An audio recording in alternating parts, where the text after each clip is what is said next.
Hello everyone, this is Darkbblue. We've covered the most basic combat and upgrading mechanics of Remnant from the Ashes in the last videos. So I guess it's time to move to the next fun we can have in this game, the fun of looting. We can grind new gears, try new builds, but first of all, let's take a look at how the levels are randomly generated. Actually, I didn't go directly into the second chapter after finishing Earth's campaign. Instead, I went for an Earth adventure run and saw many things different from the campaign level. That was when I realized what to expect in my future play. So how is this world generated?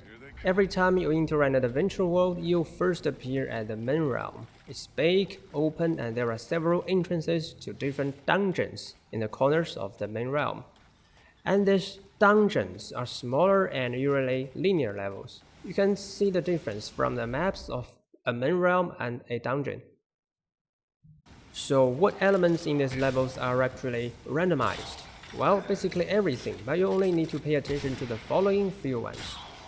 The dungeons are all large-scale random events. When you enter a dungeon, just check the name of the checkpoint and you will know what enemy, boss, and loot you can expect from this dungeon. I'll show you an example later in this video.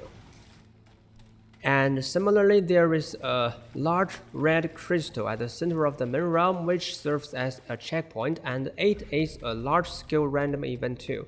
You can also know the loot it keeps from its name. Of course, there are smaller scale random elements. There are amulets, rings, trade books, or simulacrum scattered into corners of these levels. Okay, so these above are all the random elements you should know. I mentioned you can know what to expect in a dungeon just from its name. You might wonder, well, it requires really unimaginable amount of experience and hours after hours spent in this game. Well, no, I just refer to some reference document to know everything. You may use Factory Life Wiki of Remnant, try the locations page, but what I refer to is actually from a Chinese community, and I think it's better organized for our certain purpose at this moment.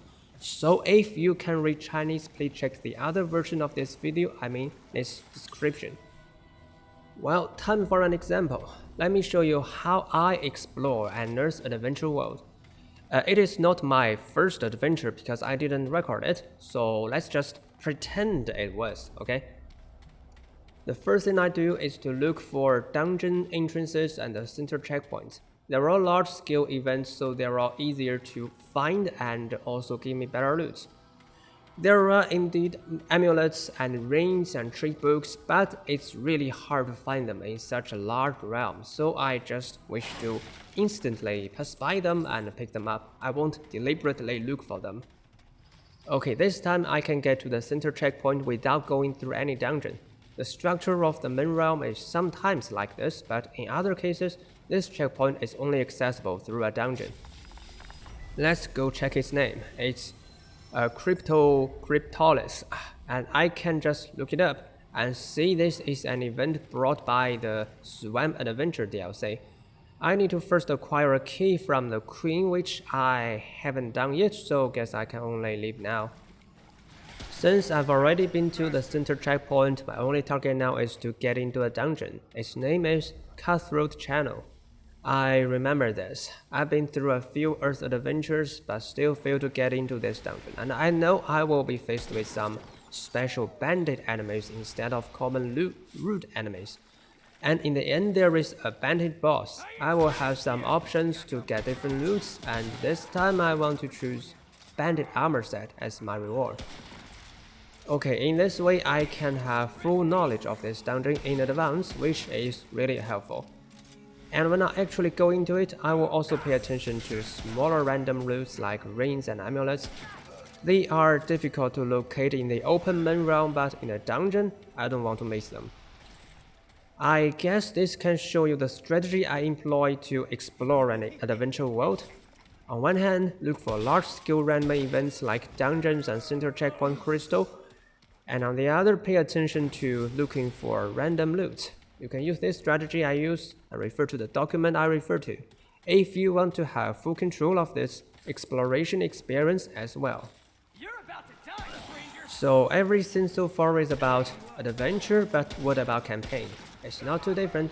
Every adventure world is consisted of one main realm, while each world of the campaign has two main realms and more dungeons, and some special locations only to be found in the campaign.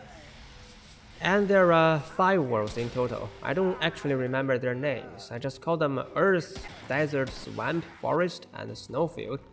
Finish all the 5 worlds and the campaign is completed. But actually the Snowfield is all DLC content. You need to finish the first 4 worlds and reroute the campaign from World 13 to play Snowfield campaign. And although Swamp campaign requires no DLC, Swamp Adventure does require another DLC. During my campaign, I usually did 2 adventure runs of a certain world whenever I finished the campaign of that world, so I could progress more slowly to grab more gears and resources and better enjoy my time. So that's everything I think you'll need to know if you want to have full control and foresight when exploring, and maybe this feeling of control is also a kind of fun. Since we've started the topic on looting in this video, I think we can talk more about builds in the next video. Builds that can be used during, not after the campaign. If you like my video and want to join me to enjoy the fun of playing games like a master player, remember to like and subscribe. Thanks for watching, see you around.